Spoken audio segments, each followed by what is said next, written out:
गहन चर्चा के इस नए और बेहद दिलचस्प अंक में हमारे सभी सुनने वालों का स्वागत है। आज हम इतिहास के कुछ ऐसे पन्नों को पलटने वाले हैं जो हमें करीब 4700 साल पीछे ले जाते हैं। जी बिल्कुल। और आज की इस विस्तृत चर्चा के लिए हमारे पास जो स्रोत है ना, वे बहुत ही खास है। हाँ, हमारे पास कुछ पुरातात्विक नक्शे हैं और प्राचीन वस्तुओं की तस्वीरें भी हैं जिनका हम विश्लेषण करेंगे। सही कहा। और इन ऐतिहासिक पाठ्य सामग्रियों के आधार पर हमारा आज का जो मिशन है वो भारतीय उपमहाद्वीप में बसे आरंभिक नगरों को समझना है। यानी वो सभ्यता जिसे हम आमतौर पर हड़प्पा सभ्यता के नाम से जानते हैं। हम आज के आधुनिक शहरों की बात तो बहुत करते हैं, लेकिन आज की ये चर्चा जानकारी से इतनी भरपूर होने वाली है कि सुनने वालों को कई बार अरे वाह कहने पर मजबूर होना पड़ेगा। मुझे भी यही लगता है, क्योंकि आज हमें पता चलेगा कि कैसे हजारों साल पहले के लोग भी मतलब किसी आधुनिक इंजीनियर से कम नहीं सोचते थे। बिल्कुल। हम उनकी बेजोड़ नगर योजना और उस रहस्यमयी पतन पर बात करेंगे जिसने इतने शानदार ढांचे को मिट्टी में मिला दिया। चलिए इसे थोड़ा विस्तार से समझते हैं। हाँ, अगर हम इन नक्शों को देखें तो जो चीज सबसे ज्यादा चौंकाती है वो है उनका दूरदर्शी विजन। जरा सोचिए, 4700 साल पहले जब दुनिया के ज्यादातर हिस्सों में लोग सिर्फ बस्तियां बसाना और खेती करना ही सीख रहे थे। बिल्कुल, उस समय इस उपमहाद्वीप में एक पूरी तरह से मानकीकृत और व्यवस्थित नगरीय ढांचा खड़ा हो चुका था। वो सिर्फ ईंटें जोड़कर घर नहीं बना रहे थे, वे एक पूरा का पूरा सिस्टम डिजाइन कर रहे थे। जी, एक बेहद जटिल सिस्टम जिसके पीछे गहरी वैज्ञानिक सोच थी। अगर हम नगरों की बसावट के नजरिए से देखें ना, तो ये किसी आधुनिक स्मार्ट सिटी के ब्लूप्रिंट जैसा लगता है। उन्होंने नगरों को बहुत ही सोच समझकर दो हिस्सों में बांटा था। हाँ, पश्चिमी भाग और पूर्वी भाग। जी, पश्चिमी भाग जिसे पुरातत्वविदों ने नगर दुर्ग कहा है, वो आकार में छोटा था, लेकिन उसे एक ऊंचे चबूतरे पर बनाया गया था। और जो पूर्वी हिस्सा था, जिसे निचला नगर कहा गया, वो काफी बड़े इलाके में फैला था, लेकिन अंश निचले स्तर पर था। बिल्कुल। और इन दोनों हिस्सों को पकी हुई ईंटों की चार दीवारी से सुरक्षित किया गया था। पर पता है, मुझे उनकी ईंटों की चिनाई का तरीका सच में कमाल का लगता है। वो इंटरलॉकिंग तकनीक है ना? एकदम सही। उन्होंने ईंटों को एक दूसरे में फंसाकर जोड़ा था। ये बिल्कुल वैसा ही है जैसे आज बच्चे लेगो ब्लॉक्स को फंसाकर मजबूत इमारतें बनाते हैं। और इसी तकनीक का कमाल है कि हजारों सालों के भूकंप और मौसम की मार झेलने के बाद भी वे दीवारें आज तक मजबूती से खड़ी हैं। हाँ। यहाँ जो बात सबसे आकर्षक है वो है मोहनजोदड़ो का महान स्नानागार। ये ईंटों की मजबूती और निर्माण कला का सबसे बेहतरीन उदाहरण है। वो सिर्फ एक बड़ा तालाब नहीं था, बल्कि उस समय की इंजीनियरिंग का एक अद्भुत नमूना था। बिल्कुल, इसे पकी ईंटों और प्लास्टर से बनाया गया था, लेकिन जो बात मुझे सबसे ज्यादा हैरान करती है वो है इसकी वाटरप्रूफिंग, पानी का रिसाव रोकने वाली तकनीक। जी, पानी को रोकने के लिए उन्होंने प्लास्टर के ऊपर प्राकृतिक चारकोल यानी डामर की एक मोटी परत चढ़ाई थी। ये बात सच में दिमाग घुमा देने वाली है। मतलब आज से 4000 साल से भी पहले वे लोग डैम प्रूफिंग कर रहे थे, और वो भी बिना किसी आधुनिक विज्ञान के, आधुनिक उपकरणों के बिना। उन्हें डामर के रासायनिक गुणों के बारे में कैसे पता चला होगा? ये कोई तुक्का तो हो नहीं सकता। बिल्कुल नहीं, ये पीढ़ियों के अनुभव और प्रयोगों का ही नतीजा रहा होगा।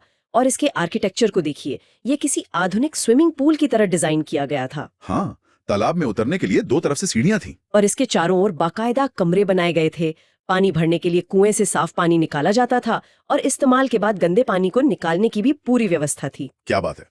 और अगर हम इसके सामाजिक पहलू पर गौर करें तो दुनिया की अन्य प्राचीन सभ्यताओं में शासक अक्सर विशाल महल बनाते थे अपने अहंकार की तुष्टि के लिए। जी, लेकिन हड़प्पा में हमें ऐसे कोई विशाल राजमहल नहीं मिलते। इसके बजाय उन्होंने सार्वजनिक उपयोग के लिए इतनी बड़ी संरचना बनाई।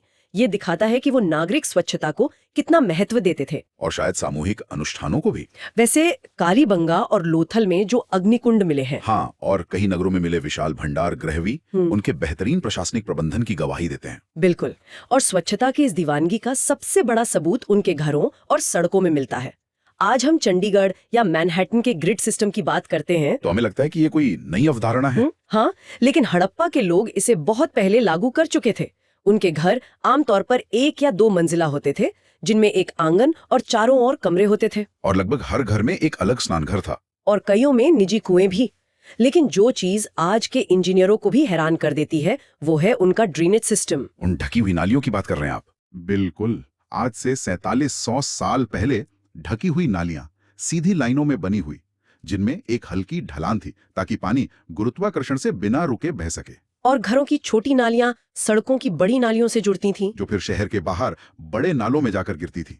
ये किसी चमत्कार से कम नहीं है। और उन्होंने इसके रखरखाव के बारे में भी बहुत गहराई से सोचा था। मुख्य नाले ढके हुए थे, इसलिए जगह जगह पर मेन होल बनाए गए थे ताकि समय समय पर उनकी सफाई की जा सके। जी, ये विकास कोई बेतरतीब ढंग से नहीं हुआ था। घर, नाले और सड़कों का निर्माण एक सुनियोजित योजना के तहत एक साथ किया गया था। इतने बड़े स्तर पर ऐसी योजना लागू करना, वाकई इसके लिए गजब के सामाजिक तालमेल की जरूरत पड़ी होगी। यहाँ बात सच में बहुत दिलचस्प हो जाती है। वो कैसे? क्योंकि इन नक्शों को देखकर अक्सर लगता है कि ये शहर शायद बहुत शांत और वीरान रहे होंगे, लेकिन असल में ये शहर सिर्फ ईंट पत्थर नहीं थे, बल्कि बहुत व्यस्त थे। आर्थिक और सामाजिक गतिविधियों के बड़े केंद्र थे। हाँ, वहाँ शासक थे जो योजनाएं बनाते थे, लिपिक थे जो मुहरों पर लिखते थे, और शिल्पकार भी थे जिनमें स्त्री और पुरुष दोनों शामिल थे, जो कारखानों में या घरों में काम करते थे। बिल्कुल। और बच्चों के लिए पकी मिट्टी के खिलौने, जिन्हें टेराकोटा कहा जाता है, उनका मिलना ये बताता है कि बच्चों के मनोरंजन का भी ध्यान रखा जाता था। अगर हम इसे बड़े परिदृश्य से जोड़कर देखें तो ये हलचल सिर्फ उनके शहरों तक सीमित नहीं थी, उनका एक बहुत बड़ा ग्लोबल नेटवर्क था। व्यापार नेटवर्क। जी हाँ, शासक कच्चे माल की तलाश में दूर दूर तक लोगों को भेजते थे। तांबा राजस्थान और ओमान से लाया जाता था, और कांसे के लिए टिन? वो आधुनिक ईरान और अफगानिस्तान से आता था। सोने का आयात कर्नाटक से होता था और बहुमूल्य पत्थर गुजरात, ईरान और अफगानिस्तान से मंगाए जाते थे। मतलब भारी धातुओं को समुद्र या दुर्गम रास्तों से लाना हजारों साल पहले भी एक बहुत मजबूत सप्लाई चेन काम कर रही थी। बिल्कुल। और मैं यहाँ फ्यांस का खास जिक्र करना चाहूंगा, वो जो कृत्रिम पदार्थ वे बनाते थे। हाँ, फ्यांस की निर्माण प्रक्रिया बहुत रोचक है। वो कोई प्राकृतिक पत्थर नहीं था, वे बालू या स्फटिक पत्थरों के चूर्ण को गोंद में मिलाकर उसे आकार देते थे, और फिर उस पर एक चिकनी परत चढ़ाकर उसे पकाते थे, जिस पर नीले या समुद्री हरे रंग की चमक होती थी। एक तरह का प्राचीन सिंथेटिक पदार्थ जिससे मनके और चूड़ियां बनती थी। उनका कौशल सच में तारीफ के काबिल है। फ्यांस जैसी चीजें बनाने के लिए अत्यधिक प्रशिक्षित विशेषज्ञों की जरूरत होती थी, और पत्थर तराशने का उनका कौशल तो उस दाढ़ी वाले व्यक्ति की मूर्ति में भी दिखता है। हाँ, वो मूर्ति। उसमें चेहरे के भाव और दाढ़ी की बनावट इतनी बारीकी से उकेरी गई है कि किसी मास्टर मूर्तिकार के कौशल का पता चलता है। और उनका मानकीकरण भी एकदम सटीक था। एक शहर का बाट का वजन दूसरे शहर के बाट के बिल्कुल बराबर होता था। लेकिन एक बात है, इतने बड़े शहरी समाज को जिंदा रखने के लिए भारी मात्रा में भोजन की जरूरत होती होगी। शहर तो अपना अनाज खुद उगा नहीं सकते थे। सही कहा। इसके लिए वे उन किसानों और चरवाहों पर निर्भर थे जो गांवों में रहते थे। वे लोग गेहूं, जौ, दालें, मटर, धान, तिल और सरसों उगाते थे। और खेती के तरीकों में लकड़ी के हल का प्रयोग करते थे। हाँ, हालांकि असली हल तो बच नहीं पाए क्योंकि वो लकड़ी के थे, लेकिन मिट्टी के बने खिलौने के रूप में हल मिले हैं। और बारिश कम होने की वजह से उन्होंने सिंचाई के कृत्रिम तरीके भी अपनाए होंगे। इसके अलावा वे गाय, भैंस, भेड़ और बकरियां भी पालते थे। जब हम खेती और व्यापार की बात कर रहे हैं तो गुजरात के दो खास नगरों की तुलना करना बहुत जरूरी हो जाता है, धौलावीरा और लोथल। धौलावीरा की वास्तुकला सच में हड़प्पा के बाकी नगरों से काफी अलग थी।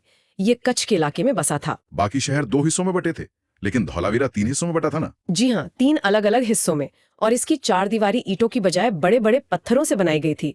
वहाँ सार्वजनिक कार्यक्रमों के लिए एक बड़ा खुला मैदान भी मिला है। और वो अनूठा अभिलेख भी। बिल्कुल, हड़प्पा लिपि के बड़े बड़े अक्षरों वाला एक विशाल साइन बोर्ड, जिसे सफेद पत्थर में खोदा गया था। आमतौर पर हड़प्पा लिपि सिर्फ मुहरों पर मिलती है। और खंभात की खाड़ी के पास जो लोथल है, वो एक बंदरगाह के रूप में जाना जाता है। जी, लोथल रणनीतिक रूप से बहुत महत्वपूर्ण था। वहाँ कीमती पत्थरों का कच्चा माल था और एक विशाल ईंटों का डॉकयार्ड था जहाँ से व्यापार होता था। वहाँ से कई मोहरें और मोहरबंदियां भी मिली हैं। मोहरबंदी का कॉन्सेप्ट बहुत आधुनिक है। जब सामान भेजा जाता था तो थैलों के मुहाने पर गीली मिट्टी लगाकर उस पर मुहर छापी जाती थी। आज की दुनिया की टेम्पर प्रूफ पैकेजिंग का प्राचीन रूप। बिल्कुल, अगर मुहर सुरक्षित है मतलब सामान से कोई छेड़छाड़ नहीं हुई। तो इस सब का आखिर क्या मतलब है?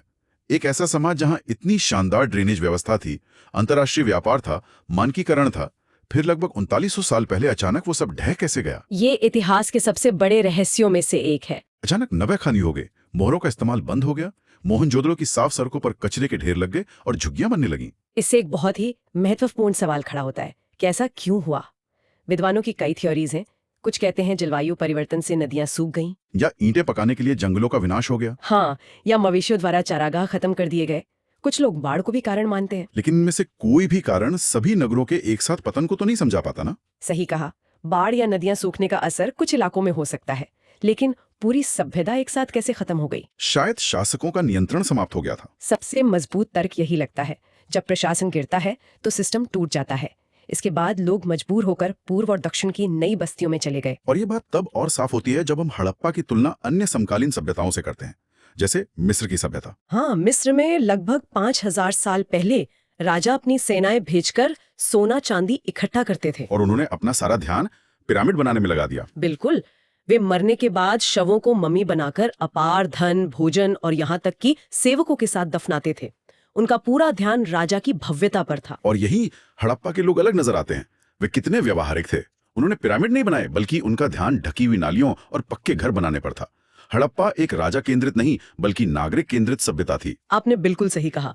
उनका सारा ध्यान बुनियादी ढांचे और आम नागरिक के जीवन स्तर पर था। तो इस पूरी गहन चर्चा को समेटते हुए हम कह सकते हैं कि ये आरंभिक नगर बेहतरीन इंजीनियरिंग और शांतिपूर्ण व्यापारिक नेटवर्क का एक अद्भुत उदाहरण थे, जो रहस्यमयी ढंग से इतिहास के पन्नों में खो गए। हमारे श्रोताओं के लिए ये याद रखना जरूरी है कि जब भी वे किसी आधुनिक शहर की ग्रिड व्यवस्था या ढकी हुई नालियों को देखें, तो याद रखें कि इसकी नींव 4700 साल पहले ही रखी जा चुकी थी। इससे हमें अपने बुनियादी ढांचे को एक नए नजरिए से देखने में मदद मिलेगी। बिल्कुल। चर्चा का अंत मैं एक सवाल के साथ करना चाहूंगा। हमने हड़प्पा की लिपि की बात की, जिसे आज तक कोई पढ़ नहीं पाया है। जी, सोचिए, अगर किसी दिन वो लिपि पढ़ी जा सके तो क्या होगा?